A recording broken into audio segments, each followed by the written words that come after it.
And welcome. Raise Your Inner Game today. I'm David Levin. This is our Friday episode, so we are talking all things inner game.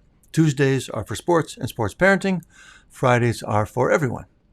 So we'll start with ups and downs. What things were lifting me up this week and what things were pulling me down, making life harder.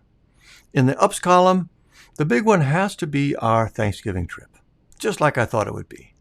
It was about as good as it gets this year. Big family, people I genuinely like to be with, great food. I mean, really great food. There's some serious cooks in this family. Watched the Vikings game, and they won. Beautiful weather. It was just perfect. And I should also say, I am truly the luckiest guy in the world to be part of this family. My family growing up was fine, but nothing like this. We're not really close, not in touch that much, not a lot of connection there. That's no one's fault. It's just how it is. But Margaret's family is incredible. It's just the opposite of everything I just said. Super close, in touch a lot, tons of connection. It's just amazing. So I always know what I'm thankful for this time of year. The only slight annoyance on the trip, and this is a privilege trigger alert, was having to charge the car. We've had a Tesla for about 3 years now. We love it. But on family road trips, charging can be kind of annoying. And I say family road trips because when we go elsewhere, we can look for a hotel or something where we can plug in, but that's not the case when we visit family. The drive itself is great. Charging along the way is Tesla's superpower, their supercharger network. But at the destination, if you can't charge where you're staying, it's not great. For example, this trip, we get to the house, everyone's there, and I have to leave right away to go charge the car. I was gone for like 45 minutes. And it gets worse when it's colder. Now, full disclosure, as the introvert, it's not the worst thing in the world, but it would obviously be better if I didn't have to do that and we could just plug in overnight. Again, I know this is a first world problem, but that was the only stain on our otherwise perfect and lovely trip. I do want to say, too, there is a small amount of public service announcement in this. A lot of people are thinking about buying an electric car, and every time I talk to one of them, this is exactly what they want to know. What's it like to take a road trip and find charging? And how long does it take? And all that. So, yes, of course, privilege, first world problems. But this is where things are going, and it's good to know. So the short version, trips are great, especially with the charging network. Do need to figure out destination charging. All right, that's my up for this week. For the down, I'm feeling bad for the struggle our son's having right now with all the work around college applications. It really is a lot for anyone. And the other night, he was just sort of beside himself about his essay, and it just hurt to see it. He'd worked on it for a couple hours the night before, come up with a new section he really liked, but the next day he realized it wasn't actually good, and it was just upsetting in a lot of ways. I mean, it was like, it's a waste of time. I don't know, the next idea won't also be bad. How am I ever going to get this? I just can't do it. It's so hard. I just felt so bad for him, in part because I know exactly what he's going through. I have the exact same struggle with every big writing project, every song, really every creative project. You have a problem, you're stuck on something, you come up with a solution, it works, it's amazing, you feel great, and then the next day, shit, it's no good. It's embarrassing. I'm an idiot. Same thing for me every time. And it is really hard, but it's just the nature of the work. So on the one hand, like I said, I was really feeling bad for him. The silver lining, I suppose, was that I was able to share that perspective with him, my experience, which I think was at least a little bit helpful, at least to feel, understood and not so alone with it. Anyway, that was hard. And it's better now. And it'll continue to be up and down for a while to come because that's just life, right? That's how it works. So anyway, those are my ups and downs this week. Next up, the Raise Your Inner Game Weather Report.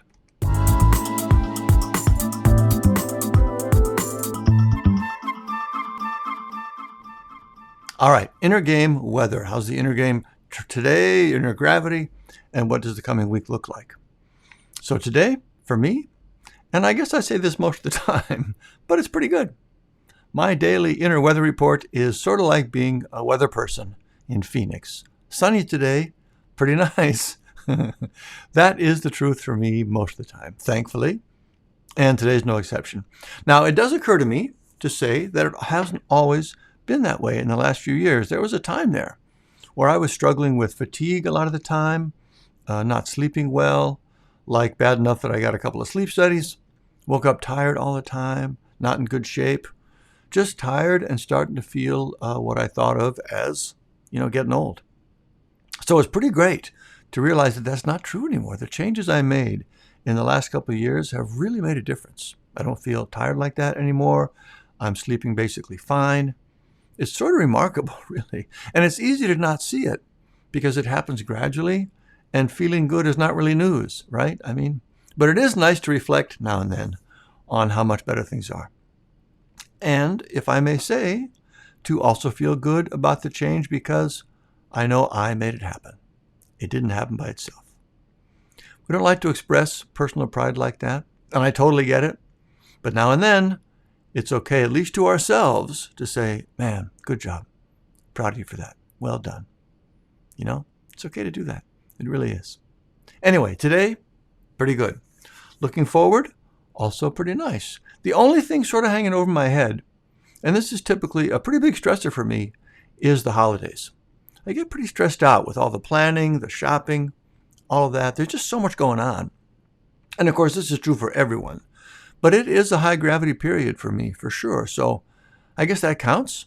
I will need to pay attention as the holidays approach and make sure I'm not letting the pressure turn me into the Grinch. Because I don't want to be that guy. I want my family to have as much joy as they naturally would. It would kill me to be any sort of Christmas buzzkill. So I'll keep an eye out for that. And that's my forecast. How about you? How's your inner game today? How does your upcoming week look? I hope it's good, but do think about that, and we'll move on to our top stories.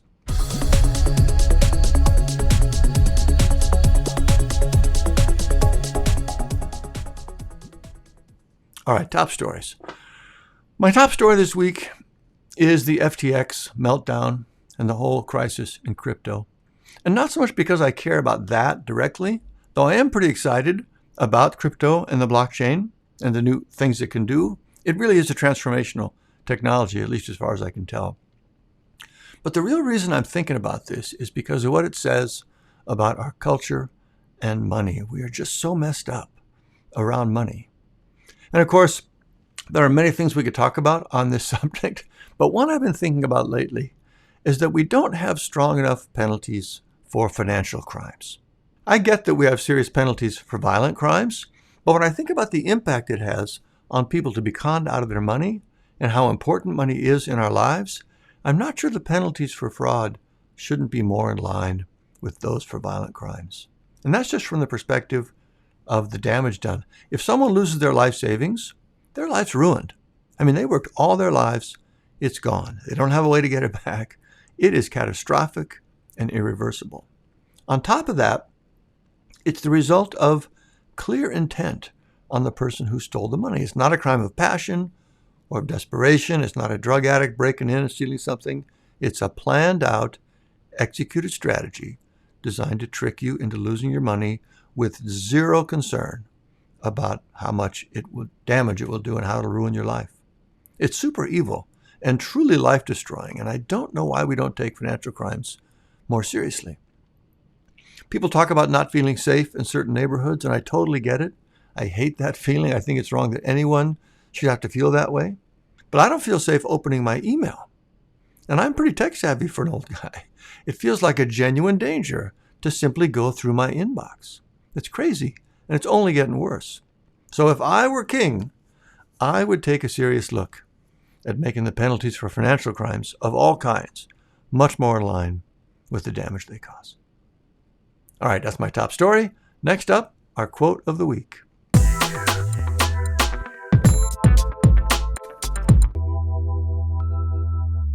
All right, this week's quote comes from Booker T. Washington.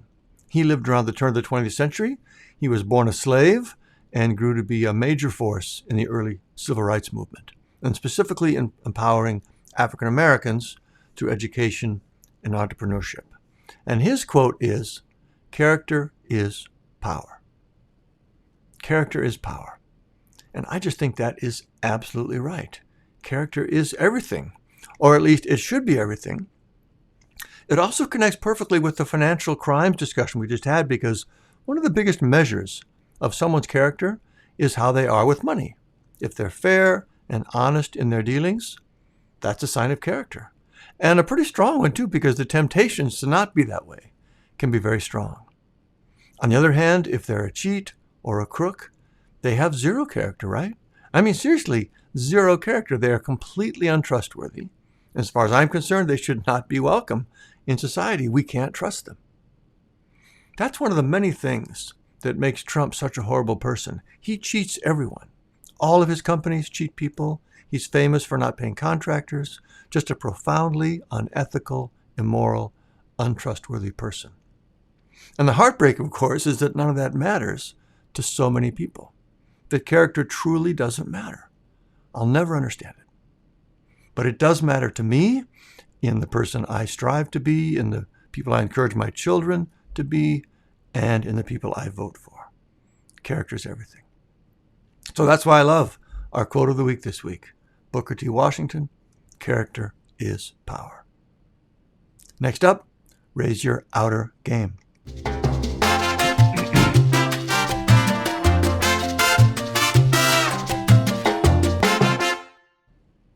All right, raise your outer game, where we talk about the things we care about in our outer life, our health, our relationships, our finances. And this week we will continue our focus on money. First, typical disclaimer, I'm not a money expert, to say the least. I'm hoping to get a money expert on the pod in the near future, but for now, it's just me. But I think that's okay in this case, because maybe the biggest factor in being smart with our money is our mental game. And there's a ton we could talk about here, probably, but the two main things, it seems to me, are the combination of advertising, basically, and self-regulation. So what do I mean by that? When trying to figure out how to improve a situation that's causing you trouble, there are usually two parts to it. There's the cause, or the trigger, and there's your reaction to it. For example, if the problem is you're eating too much, the trigger is your appetite. You're hungry. The reaction is you grabbing a snack or some dessert. And to fix that problem, you can work on reducing your hunger, like, for example, eating low-calorie density food so you feel less hungry. Or you can work on your response, building up more willpower and resistance to the hunger. Or, of course, you can work on both. But those are the two parts, the trigger and your response. So with money, a huge part of the problem is the desire to buy things. And that comes from advertising, from shows and movies, and now from social media. When we are constantly reminded of the things we don't have and told that if we get them, we'll be happier, we'll be more beautiful and admired and respected, of course we want those things, even feel that we have to have them, right? One of my favorite evil examples of this is with engagement rings. I don't know if you've heard this, but the common understanding I've heard is that the range for what you should pay for an engagement ring is roughly 1 month's salary up to 3 months' salary, which sounds insane to me. But it's an important purchase, and that's what I've heard the range is. And of course, it goes without saying that it's a diamond ring. But where did that come from? Who decided that was the range and that it needed to be a diamond? Guess what? It was the diamond industry. For real. They put out this big campaign, started back almost 100 years ago, that said diamonds were the true symbol of love, and here's how much you should plan to spend. And it worked. The next thing you know, the vast majority of engagement rings are diamonds, and we are spending a ridiculous amount of money on them. That feeling of needing to have certain things is a huge part of the problem we have with making good money choices. We all know what smart money choices look like, and they start with the simplest one of all: spend less than you earn, right? It really is as simple as that. But our desire for things makes that practically impossible for way too many people. And by the way, I am no different, or at least there was a long time when I was no different. My whole story in the book starts with me getting into money trouble, piling up debt. So I totally get the struggle here. The point is, when you want to tackle a problem like this, normally we focus on our own weakness. I don't know what's wrong with me. Why can't I make better choices, right? And that applies to all kinds of problems. And of course, I do think that's a good place to focus. The Raise Your Inner Game material is all about developing greater self-awareness and self-control, self-regulation. But it's also super helpful, and a lot of times more helpful, to focus on the trigger, on the source of the pull. If I'm struggling with my diet, it's a lot easier if I'm not feeling hungry in the first place. If I'm trying to get my spending under control, it's a lot easier if I can break the spell of advertising and social media. So in addition to working on boosting your willpower, it's super smart to spend some time thinking about how you get those desires in the first place. Why do you think that car is so cool? Why does that outfit seem so desirable? Why do you feel like there have to be so many presents under the tree at Christmas? Every image we have in our minds about what is expected and desirable has pretty much been planted there by someone for their own self-interest. That's just the reality. So to step back and remind ourselves of that can be super helpful in breaking that cycle and getting back to a place where we're living more intentionally, more in line with our values, and with more balance and satisfaction with the way things are. So I would really encourage you, when you're considering buying something other than, just basic things, to take a moment and ask yourself, why do I want this? What do I think it's going to do for me, really? And why do I think that? Where did that come from? And will I feel the same 6 months from now? Just a little pause to get yourself out of the heat of the moment can make a real difference in making better money choices and feeling better about yourself on the whole subject of money.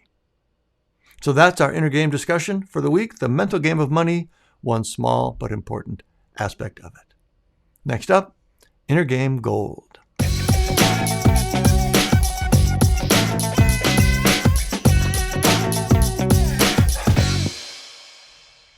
All right, inner game gold. These are the ideas and concepts I come back to over and over to help me stay on track.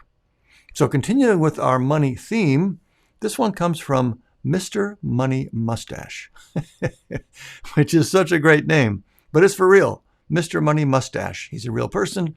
He gives real financial advice. And this particular piece of advice from him is one of the most helpful and memorable things I've ever heard. My whole family does this. We remember it. We talk about it all the time when we're considering new purchases. It's just genius. So here it is. The best things to spend money on, as far as getting a quality of life boost for your money and feeling good about the purchase, is when you buy things that remove an ongoing annoyance. They remove an ongoing annoyance. And this just makes such great sense. When you buy something, because it seems like it would be nice to have, it would add something to your life. Sometimes it does. Most of the time, it's not something that really makes a lasting improvement, and it ends up being sort of a waste. Great example of this, I remember from a friend of mine a long time ago. He was actually the manager of the band I was in at the time, probably 40 years ago. But he just bought himself a brand new Cadillac, and it was beautiful and impressive and a big step up for him. But he told me later that for the first 3 months, it was fantastic, and after that, it was just a car with a huge loan payment that he'd be stuck with for years. And he felt pretty dumb about it. That's pretty common for things that seem nice to have. Not much real improvement, buyer's remorse. But when we spend money to remove an ongoing annoyance, every time we would have had that annoyance, it's gone now. So we're feeling the improvement and the benefit every day, and we're much more likely to feel like it was a good decision, and it's actually improving our quality of life.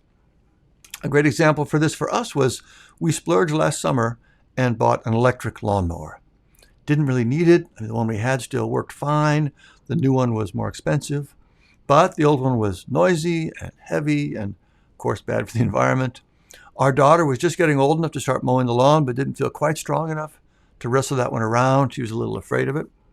So we bought the new mower. It was my Father's Day present, and it is just incredibly better in every way. It's so much quieter and easy to use. Just the quiet is a huge benefit for me. It feels safer. I don't have to go get gas for it and spill gas in the driveway when I fill it up. I can mow the lawn in the dark, which is crazy. It has a light, and it's quiet enough that it doesn't bother anyone. It's so much easier. I actually started to look forward to doing it myself because it gave me a chance to get in a good walk in the evening. It really has removed a ton of annoyance. The whole family noticed all summer long and feels like one of our best purchases. And we were able to donate the old one to the kids' school, which really needed it. So anyway, I really encourage you to remember this idea and incorporate it into your purchase decisions. You'll get the most value out of the things you buy if they remove an ongoing annoyance. It's genius.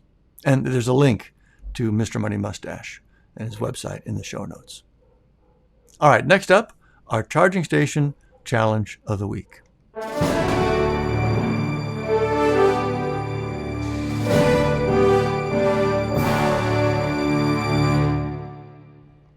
All right, our challenge of the week. Last week, we did a gratitude exercise every day. I hope you enjoyed that. It's such a powerful thing to do. This week, as we head into the holidays, I invite you to just reflect on kind of what we just talked about, on your thoughts about getting new things, buying things, what sort of things are especially desirable for you, and why that is. Just take a moment, think about all that, and share your thoughts in the community. I'll post a challenge there in the charging station community. If you're not in the community yet, click the link in the notes, register for the mental game starter kit. That gets you into the community and you can go straight to the challenge. It's one of the first things you see there when you log in. And that's it for this week's Charging Station Challenge. Next up, highly recommended.